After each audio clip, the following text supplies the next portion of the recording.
Can You Make It Pretty is proud to work with GradCom, the podcast's 2023-24 sponsor. So Colorado, we get snow, which is like the most obvious thing you could close for, right? Like roads are icy, they're slick, they're all that kind of stuff, right? You're not going to ask people to drive to multiple campuses or whatever across, our campuses are like 40 miles apart to get this whole service area, right? So yeah, obviously snow, close, right? Yep. The other day in Colorado, it got really, really cold. It was like in the negatives, and well, at least my area, Colorado, it gets that way in other states. So I know some of our listeners are going to be like, "Oh, you were barely in the negatives. Oh, did you? Look at you! I get on my tractor and mow the grass or whatever." Anyway, so we're doing this weather closure, and I'm one of the people they call because I have to send the text and all of that, right? We all know how that goes. But this one snuck up on us because it was just really cold, right? There wasn't ice, there wasn't snow, there wasn't any of that stuff. So that's just one of those things about weather closures that always surprises me sometimes. It's like the weird ones when I'm like, oh, there's no ice. Sure, it's cold. We can make that work. And then we end up closing the next day because all the school districts cut down. And this is my own stupidity. I didn't realize school districts close when it's that cold because they don't want kids waiting out at the bus stop, right? And then if the school district closes, it causes this like ripple effect where our students and the people who work for us have to take their, now they have their kids that they have to figure out what to do. So it was this huge light bulb moment for me. I promise you I speak English. I promise you I am a communications professional. Lightning bulbs go off in my head all the time. But that was a big one for me this time. But that also got me thinking, Stephanie, you're in California. Yeah. I don't think it's ever been negative in California, at least not like at the top of a mountain or something like that. So I'm curious, like what do weather closures look like for you and your school in California? Yeah, not in my neck of the woods. So recently, and I don't know that any of our coastal schools were affected, but we've been having king tides. So king tides are a totally natural event, and they are tied to the position of the moon, I believe. And so the tides are typically with, oh boy, I'm going to get into science right now. And this is not my area of expertise. Oh, good. Science isn't yours. Words are not mine. We're, living the dream. We're just dipping our toe in other pools today. So the tides are affected to the sun and the moon and the gravitational pull, all of that. So we've been having king tides. There have already been 2 sets of king tides, and king tides are far bigger than normal tides, and they can be very damaging in that they encroach in areas that are developed. So they produce really high surf, and the tides go all the way up into parking lots, homes, beaches, and then they flood low-lying areas that are right along the coastline. So we've been having those. I don't know that any of our sister colleges that are along the coast, like I know Ventura College, Santa Barbara City College, Mira Costa College, those are all coastal, but I don't know that they're on the water. So I don't think that they were affected, but maybe some of their students were. They couldn't get out of their areas. Maybe they had to paddle to school, not sure. So that's a recent one, just weather related. And then for us, typically it's fires. So a lot of our schools are in areas that are hilly. So I, for example, I'm looking out the window right now and I can see our parched hills. These hills have had fires in them before. So we usually, if we do have a weather-related closure, it's because there's a fire in the area. So we have to alert students, like there's smoke in the area, but it's not from a fire that's directly affecting the college. Or we had a fire in the hills nearby 2 years ago, and there were strong winds that were pushing the fire down the hill, but it was addressed. It was tackled pretty quickly. Yeah. So those are kind of the types of weather-related events, and those are typically late summer, all summer, late summer, all of fall.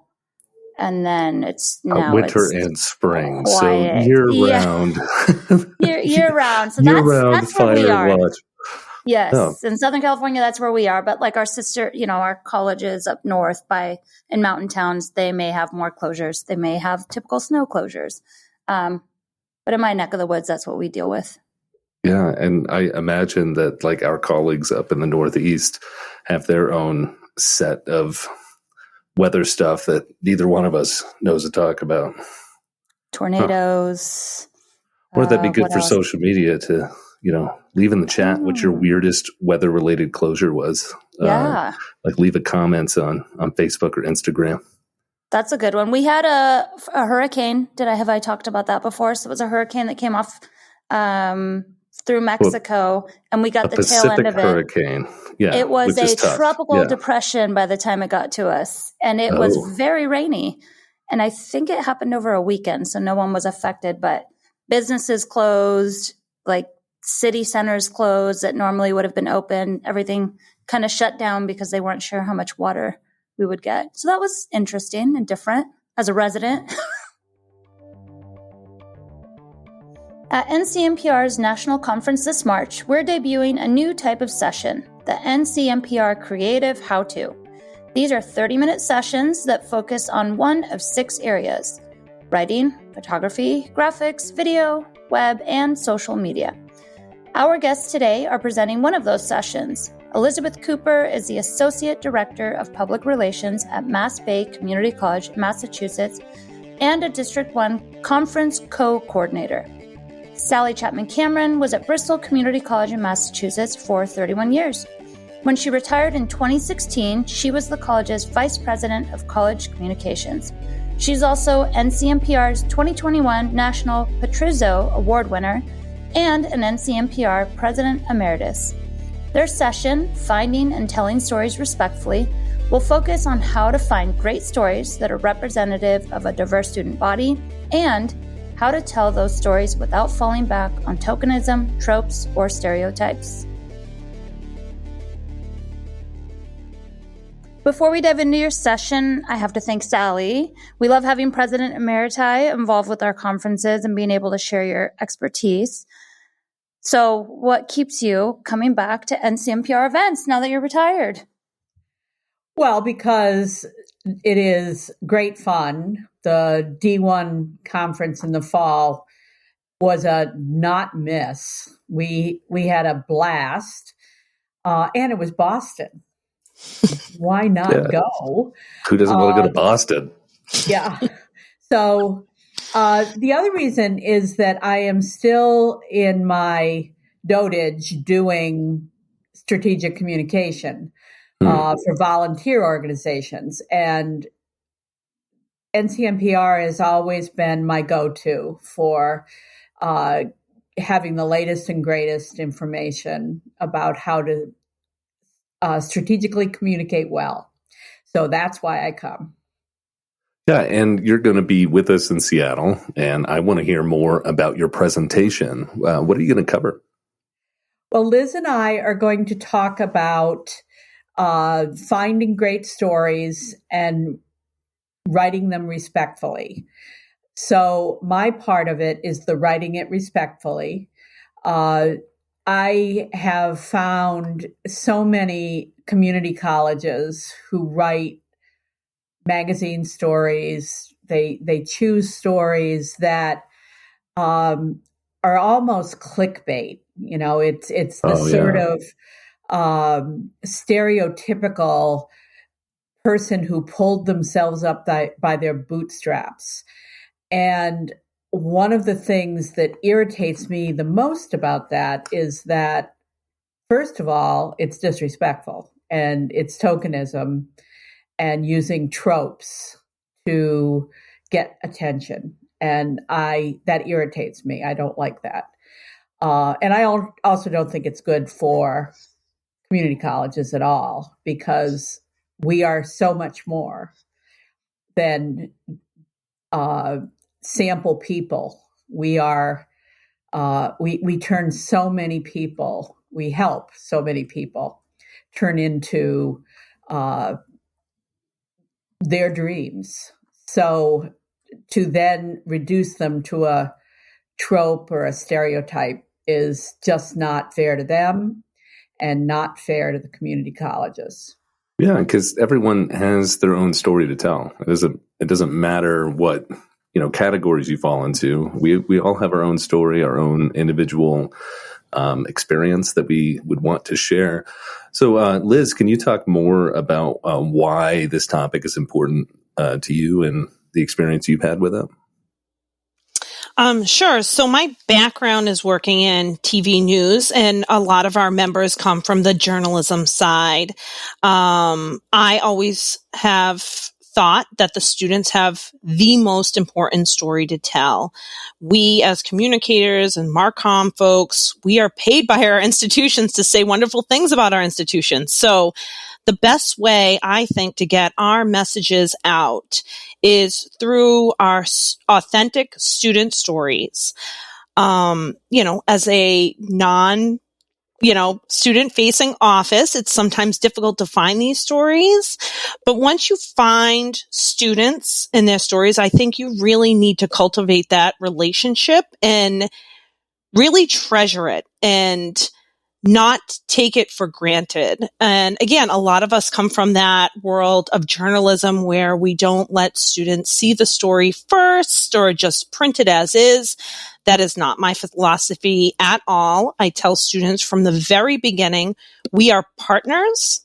I am just the vessel to tell your story. And so if they're not 100% comfortable, and you need to really empower them to push back if they're not comfortable with anything that is in their story, whether it be written or video, you need to empower them to be able to push back. I think that's a really important piece. Sally and I have talked a lot about the relationship with the student.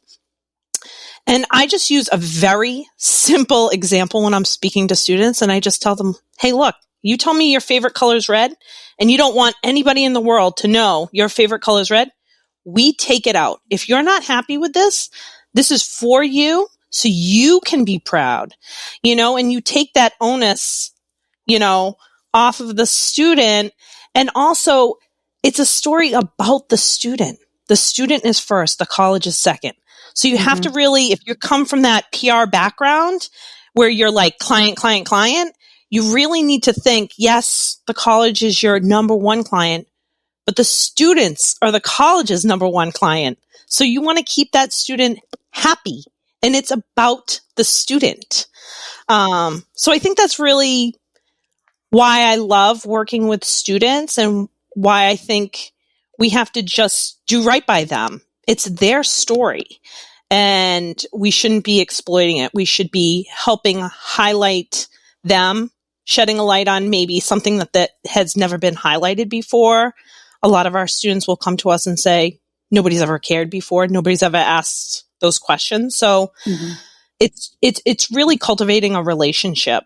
Absolutely. And you said two things that stuck out to me. One is we want to tell these authentic student stories, but they're really hard to find. In my own experience, we'll tell faculty, hey, send us your student stories, and then crickets. And then they'll come to us at a point where we're not doing something, and they'll say, hey, I've got this great student story for you. So what kind of journalist, and the other thing you said is we all come from a PR or journalist background, which is pretty common amongst the profession. So what journalism tactics do you use to help get those stories, to find those students, to unroot and get to the bottom of a good story? For me, I am really close and in tune with our admissions department. I frequently just go in there and ask. I have a really good relationship around campus. Sally has known me for a really long time. She knows I'm a talker. And I'm a people person by nature, so it does come a little easier for me than it might come for some other people.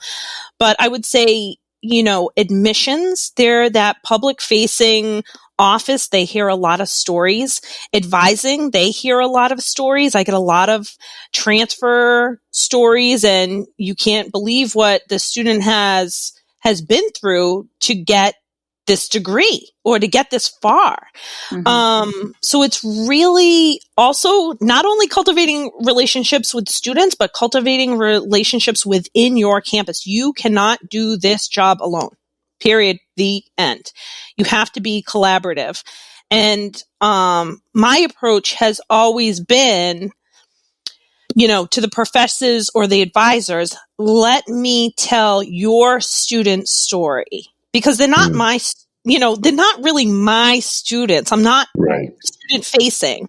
Let me tell the student that came to your office. Let me, help you describe the students that are taking these classes. So it's also empowering the staff and faculty around you to take some ownership of what they're helping create, what they're helping do, because a lot of people across our campuses are helping our students reach their goals, get that dream that they never thought was possible. So one thing I do when we do finish the story to kind of round it out is I go back to those people and say, and I CC their bosses and I say, so-and-so gave me this great student and this is the story. And thank you, because again, it wasn't my idea.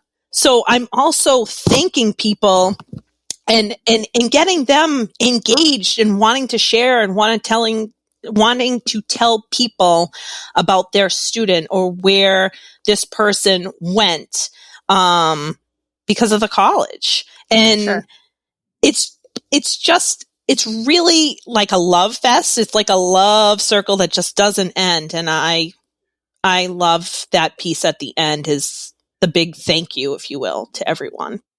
Yeah, absolutely. Showing recognition. If I can add to that, I just think that all of those are brilliant things, especially the thank yous and the credit. But the other thing I would do is go to division meetings, go to department meetings, and tell them what is a good story. Especially as commencement is coming up, here's the sort of things I'm looking for. And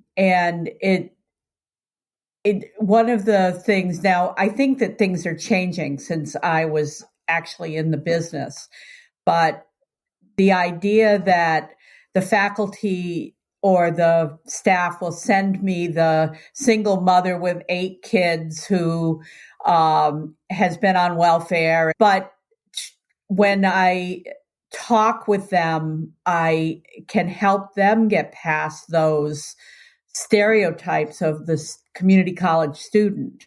What sort of stories are interesting to the media, to our readers, to the people who are our supporters?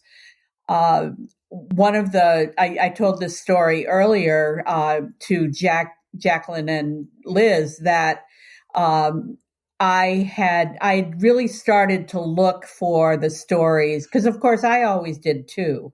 I always got what I'm now calling clickbait stories, thinking, well, that's the sort of thing that's going to get attention. But then I started moving away from it and looking for stories of students that were not just their labels, but really some of the things that were inspiring to me, inspiring to their faculty. And at commencement time, we had 4 local newspapers in the 4 major cities we cover. I found a story for each area and sent it to them. And one of the newspapers, I sent this great story of a student who was a high school graduate. She had worked a full-time job. She was a brand new high school graduate, working a full-time job and going to Brown. And the editor said, well, that's really great, but do you have a welfare mother who's graduating? And I was like, oh. It's more than just educating our staff and faculty. It's also educating the reporters. I don't think that happens anymore, but it could still be happening under the radar.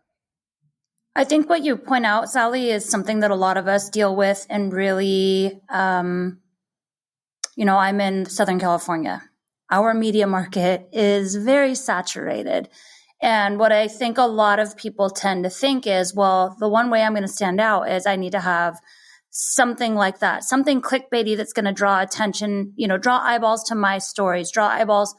I think what we forget is we serve a community. We don't need to serve everyone. So those stories really need to land within our community. I think a lot of us might lean on the clickbaity aspect of writing just because we're short on resources. We're short on time. We want it to make an impact. We want it to land. But what you just illustrated is really helpful in refocusing our purpose. It doesn't need to land everywhere. It doesn't need to appeal to major news media. It needs to appeal to our alumni. It needs to appeal to our students. It needs to appeal to the parents of our students. I think sometimes we forget our key audiences and we don't write for them. We write for the masses. Well, good luck. Good luck attracting the eyeballs of the masses where, that's not going to happen. But that it's so key to have those relationships with our media, but also to kind of just get away from the clickbaity thing, which so many of us do. And inadvertently, because that's kind of where the media has gone. That's where, social media, we have 15 seconds to tell a story. Okay, well, what can I put in a TikTok video that will grab enough eyeballs? How do I make this go viral? Well, maybe that's not the point of it all. Maybe it is just having these stories that are meatier stories that appeal more to our community and not to everyone. Stephanie, I think that it's really important to certainly the masses. We want as many eyeballs on our stuff as we can, but one of the things that we sometimes forget when we're doing the clickbait is that our students notice that we're being stereotypical and that we're being tropey. And Liz has a great story about that. Yeah. So in the state of Massachusetts, it was recently passed. It's called Mass Reconnect, and it's free community college for 25 year olds and older. Without a college degree, you have to be a Mass resident. And we were selected as the campus for the announcement, and through that, we were to find a few students of the program that would speak to the governor and at this press conference. And one of the students had said, I want to make sure that I'm not the only minority student at this press conference. And I was telling Jacqueline and Sally about this, and they see it. And they don't want to be singled out as this is a program that is for minority students. And that's not how they want to be looked at. And I don't blame them. When I think of community college marketing, I think of GradCom. As a full-service marketing agency specializing in community colleges, they have the experience and expertise colleges need to move the needle on awareness, applications, and enrollment. Whether it's research, design, web, or media, GradCom does it all. But don't just take my word for it. Visit gradcom.com. That's gradcom.com for case studies about the many NCMPR members who have used GradCom to help them grow the number of students who enroll and succeed in college. Well, and what are the issues that, brings this to the surface of tokenism and stereotyping is unconscious bias. We had a podcast a few episodes ago where we talked with Tashelle about that. So check out that episode if you haven't listened to it. We also did a member survey, and one of the things we've discovered is our organization is kind of majority and overwhelmingly majority white. So those subconscious biases lead many of people like me to slip into these stereotypes without realizing that they are stereotypes.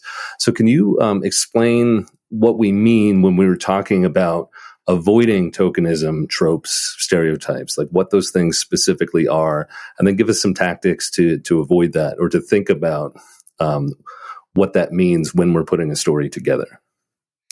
One of the examples that I think of right away is last year when I judged the Paragon Excellence in Writing. There was an entry that the headline was "Inmate Gets New Career." And I was like, "Ooh," so that was the headline. And the story was about a student or a program in a local prison where students who are in prison could take courses. And this student was one who was learning agriculture, and when he was released, he was going to start a business growing hay. And so to me, that was it was clickbait that, these poor people who don't have any opportunity, we, the community college, are the saviors who are coming in on a horse, a white horse, to rescue them. And so I thought that the better headline would have been, "What the Hay?" Yeah. And as the headline really and I also have, this has nothing to do with our topic, except headlines are so important, and Yes. people just sort of throw them out at the last minute because they're laying it out. And for me, "Inmate Starts New Career" is pretty boring, but "What the Hay" will make somebody say, what this about? A different kind of clickbait, a positive clickbait. And that's our job. We need to get eyeballs on our stuff. So for me, it is that examining our materials really carefully to find out, what is our purpose here? What are we trying to do? Well, we are trying to get read. So how to do that, but also to be respectful to the people about whom we're speaking. So you asked for tactics. One of the things I did, because I am a white woman, privileged, old, and for me, I felt like I really needed to cultivate some readers who could help me to see those unconscious bias of mine. I had a staff member. He was just so helpful to me. He was the director of minority services, and he would find me students and find me not just clickbait, but people who represented the institution. But he'd also read my stuff, and he'd say, maybe you need to change this. This sounds like this person wouldn't have succeeded without the college, which I think is really something we need to be careful of. Certainly the college helps, but the student who succeeds has succeeded on his or her own. Mm-hmm. Yeah, that reframing is super important. And sometimes, again, having that second person take a look and catch those things, like what a gift, what a gift that person provided you, because not all of us have the ability to do that. And that's probably why we end up writing clickbaity things. His role was really to work with minority students and make sure that they were, so he was student services. Okay. But he was a colleague who was very insightful. And I can't believe that any of us at any of the community colleges can't cultivate a relationship with someone like that, who is willing to not, crab at us, but to help us turn around, help us to see the other side. Mm-hmm. It's just really, really important. And especially for those of us who are still trying to learn our biases, it's really an important thing to find people who will honestly help you to turn those around. Yeah, we need to be self-conscious enough to push our ego down and self-aware enough to know that there's still more to learn, and other viewpoints will help us see that. And Sally, I think that's important. We can't work in a vacuum. Mm-hmm. We need to work with others across our campus and across NCMPR and learn from each other on our campuses and, across the states, because it's so important to, share and collaborate. And when you work in a vacuum, and there's no feedback, and you can't learn and grow that way. So I think that's such an important point, Sally. It's another one of those resources that, some of us don't have on our campuses or don't think to utilize. I'm not student facing. So I think what Sally pointed out is talking to those folks that are in student facing areas to get that, vibe check of what are the students, what do they feel? Are they receptive? I think we had this conversation with another one of our guests about, are our marketing materials landing with our students? Do what we do in our office, does it make sense to them? Do they see it? Do they like it? Or do they see it as tokenizing? Do they see our ads with a Black student, a Latino student, an Asian student, and then look around our campus and go, there's nobody here that looks like that ad that brought me to this campus. The same can be said for writing. If we're constantly telling stories of these diverse student populations, and then our students get to campus and look around and go, where is the diversity? I read about it, but I'm not seeing it day in, day out. There's just so many threads to that, and utilizing resources on campus who are willing to help you with that, so long as you're willing to learn and grow and be receptive to it, is a great tool for all of us to continue to grow and serve our students better. I have one last question, and it's for those of us that are ready to get started, but we're not exactly sure how.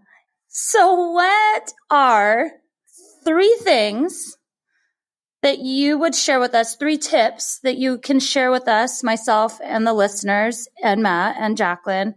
What can we do today to get started? If I want to put something out in the next month, what are 3 things that I should be doing today to get started?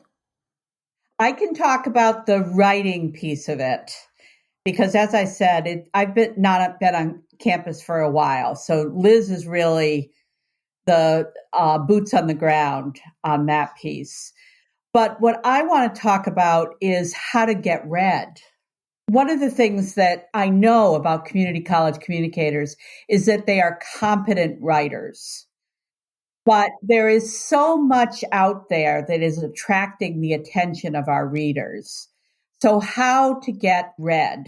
I don't want to give it all away because, we only have half an hour to share this stuff, and I only get half of that.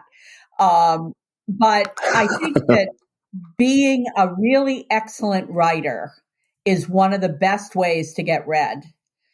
And so I will share some of the tips that people even know. I mean, it'll be when I go to a writing seminar, I'm like, oh yeah.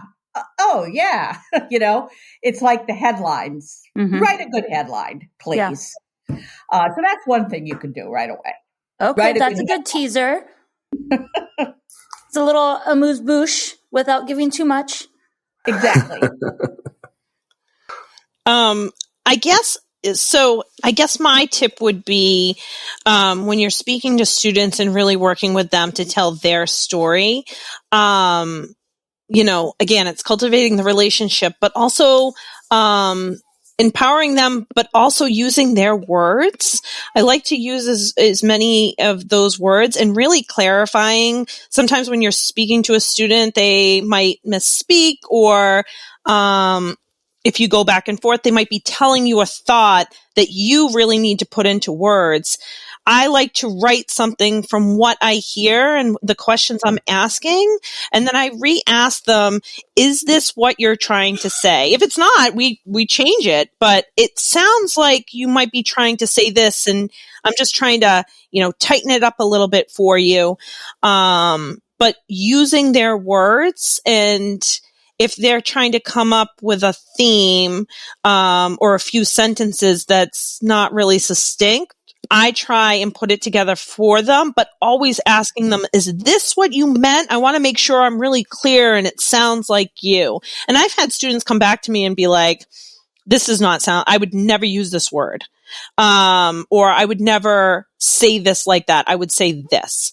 And I'm like, okay, we change it because it's, it's their story and I want them to be proud and, show it off to their family and friends. Sally, Liz, we thank you so much for joining us on Can You Make It Pretty? You taught us how to create a love circle that never ends, and we're looking forward to seeing you in Seattle. Can't wait. Yeah, thank you. Thank you. Come to our session. Can You Make It Pretty is sponsored by GradCom and presented by the National Council for Marketing and Public Relations. NCMPR is the country's premier group for PR, communications, and marketing pros at two-year colleges. Can You Make It Pretty is mixed by Bill Aldridge at Third City Sound in Joliet, Illinois, and produced by me, Jacqueline Johanna Garber. I'm the Communication and DEI Manager for NCMPR. If you like what you heard, we'd love it if you subscribed, downloaded, rated, and reviewed Can You Make It Pretty wherever you get your podcasts. And if you didn't, you can skip that part.